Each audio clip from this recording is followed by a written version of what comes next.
বাচ্চাদের স্কুলে টিফিনের জন্য আজকে একটা দারুণ রেসিপি আমি তোমাদের সাথে শেয়ার করছি। এটা হলো হোয়াইট সস স্যান্ডউইচ রেসিপি, যেটা বানানো ভীষণ সহজ আর হেলদি আর খেতেও ভীষণ টেস্টি হয়।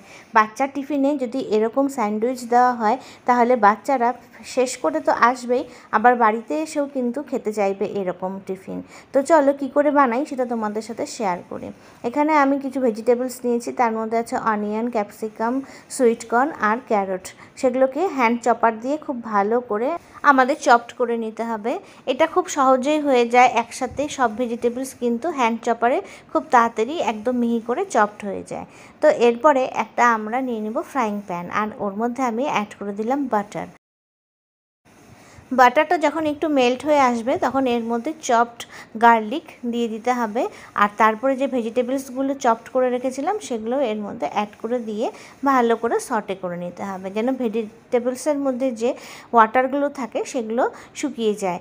এরপরে এর মধ্যে স্বাদ মতো লবণ আর ব্ল্যাক পেপার পাউডার অ্যাড করে আবার একটু সময়ের জন্য আমাদেরকে নেড়ে চেড়ে নিতে হবে।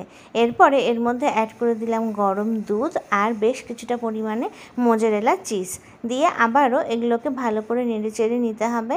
বেশ সুন্দর কিন্তু আমাদের হোয়াইট সস ভেজিটেবল রেডি হয়ে গেল। এবার চাইলে এর মধ্যে অরিগানো এবং চিলি ফ্লেক্সও দেওয়া যেতে পারে।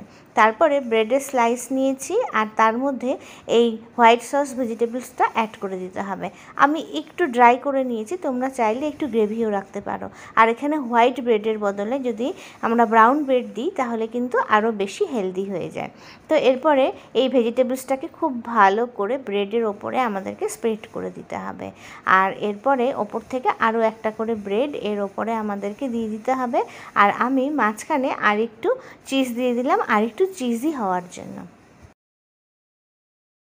এবারে ব্রেড স্লাইসগুলো ওপর থেকে দিয়ে আবার আমি উপরে দিয়ে দিচ্ছি বাটার ভালো করে স্প্রেড করে এবার আমরা গরম তাওয়ার ওপরে এগুলোকে খুব ভালো করে দুই দিকে বাটার লাগিয়ে ধীরে ধীরে চেপে চেপে স্যান্ডউইচ তৈরি করে নেব।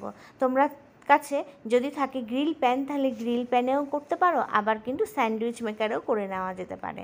তো আমি এখানে বোথ সাইডে বাটার লাগিয়ে ভালো করে ক্রিস্পি করে ফ্রাই করে নিলাম, আর আমাদের হোয়াইট সস স্যান্ডউইচ কিন্তু রেডি হয়ে গেল। তো বাচ্চার টিফিনের সাথে ফল আর একটু বিস্কিট দিয়ে আমি সার্ভ করেছি। কেমন লাগলো জানিও।